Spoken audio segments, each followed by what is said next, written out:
Hello everyone. इस video में हम डिस्कस करेंगे साइक्लोहेक्सेन के सारे कन्फर्मेशनल आइसोमर्स को।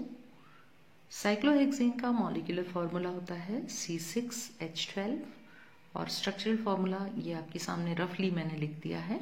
चूंकि सारे के सारे सिंगल बॉन्ड्स हैं इसलिए हम आराम से कह सकते हैं कि सभी कार्बन जो हैं वो sp3 हाइब्रिडाइज्ड हैं। तो चूंकि ये sp3 हाइब्रिडाइज्ड हैं इसलिए ये एक फ्लैट स्ट्रक्चर नहीं हो सकता है, ये ऐसे पेपर के प्लेन में व्यवस्थित नहीं हो सकता है जैसा कि यहाँ लिखा हुआ है। एक्चुअली साइक्लोहेक्सेन जो है वो दो रूपों में पाया जाता है, जिसमें कि उसका टेट्राहेड्रल जो बिहेवियर है, कार्बन का जो टेट्राहेड्रल एंगल है वो सुरक्षित रहता है। यहाँ पे यदि आप एंगल नापेंगे तो ये सही एंगल नहीं आएगा, जबकि होना ये चाहिए कि ये चारों एंगल्स जो हैं वो 109 डिग्री 28 मिनट्स के होने चाहिए। तो एक्चुअली जो साइक्लोहेक्सेन है उसका मॉडल दिखा देती मैं आपको।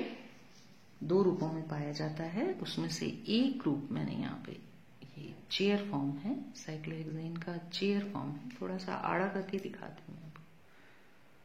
ये इसमें हम आराम से देख सकते हैं कि सारे के सारे कार्बन को जब आप इंडिविजुअली देखते हो, इस कार्बन को देखोगे तो ये टेट्राहेड्रली अरेंज है। टेट्राहेड्रल मतलब ये एक इसका बॉन्ड अलग जा रहा है और बाकी तीन इस तरह से नीचे की तरफ आ रहे हैं। प्रत्येक कार्बन को सेपरेटली जब आप देखोगे तो ये टेट्राहेड्रली अरेंज्ड दिखेगा। तो ये जो मॉडल था, ये जो समावयवी था, वो था साइक्लोहेक्सेन का चेयर फॉर्म, कुर्सी रूप। तो कुर्सी में ये बैठने की जगह, ये बैक और ये नीचे लेग्स और ये बैठने की जगह, ये कुर्सी की तरह से बनी हुई। तो साइक्लोहेक्सेन एक तो पाया जाता है कुर्सी रूप में, जो आपके सामने ये मैंने यहाँ बनाया है। ये इस प्रकार से, ये कुर्सी का बैक है, ये बैठने की जगह है और ये लेग्स मान लीजिए। ठीक, तो इसमें प्रत्येक कार्बन के ऊपर दो दो हाइड्रोजन लगे हुए हैं, जिसमें से एक जो हाइड्रोजन है वो एक्सियल हाइड्रोजन है, सीधा, एकदम सीधा इस अक्ष के समानांतर। ये जो काल्पनिक अक्ष मैंने यहाँ ड्रॉ किया है इसके समानांतर। तो कैसे बनाओगे, एक कार्बन पर एक्सियल हाइड्रोजन ऊपर, एक में एक सीधा बॉन्ड ऊपर बनाओगे, नेक्स्ट में नीचे, फिर ऊपर, फिर नीचे, फिर ऊपर और फिर नीचे की तरफ बॉन्ड। तो ये तो सारे बॉन्ड छहों एक्सियल बॉन्ड्स हो गए। फिर बनाने हैं इक्वेटोरियल, तो ये आमने सामने, इसी तरह ये आमने सामने, इसी तरह ये इधर जा रहा है इस लाइन की तरफ और ये वाला बॉन्ड इधर जा रहा है इस लाइन की तरफ, राइट। तो ये हो गए इक्वेटोरियल या निरक्षीय बॉन्ड या तलीय बॉन्ड।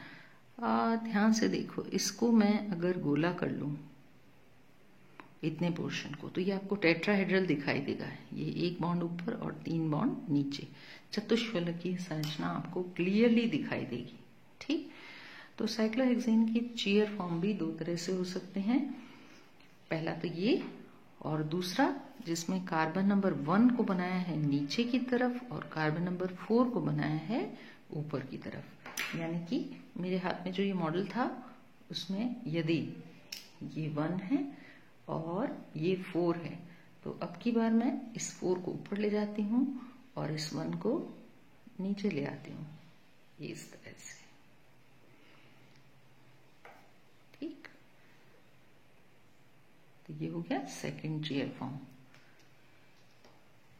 चेयर फॉर्म के अलावा साइक्लोहेक्सेन एक और रूप में पाया जाता है जिसको बोट फॉर्म कहते हैं या नौका रूप कहते हैं।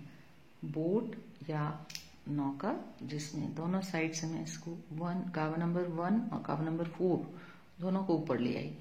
ठीक, ये पहले नीचे था और अब ये ऊपर है। तो बोट फॉर्म में कार्बन नंबर 1 और कार्बन नंबर 4 दोनों ही ऊपर होते हैं।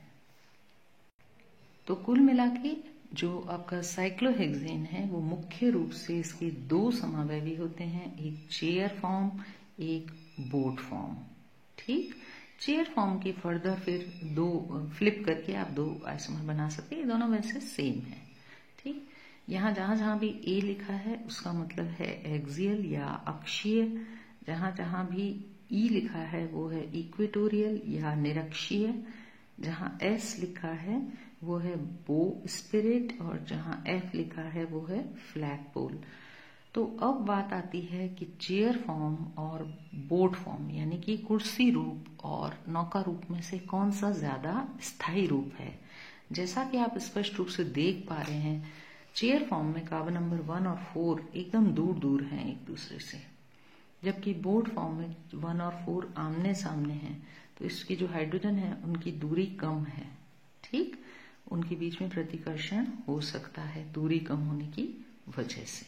तो इसका क्लियरली क्या मतलब हुआ कि बोट फॉर्म कम स्थायी है और चेयर फॉर्म ज्यादा स्थायी है। तो जब भी चेयर से बोट फॉर्म की तरफ जा रही होती है संरचना, तो बीच में दो संरचनाएं और बनती हैं जिनका नाम है हाफ चेयर और दूसरी है ट्विस्ट बोट। तो स्टेबिलिटी ऑर्डर है ये सबसे ज्यादा स्थायी हुई चेयर फॉर्म यानी कि कुर्सी रूप, उसके बाद सेकंड नंबर पे हाफ चेयर, थर्ड नंबर पे ट्विस्ट बोट और फोर्थ नंबर पे बोट फॉर्म। इसको मैंने 1A और 1B कह दिया है।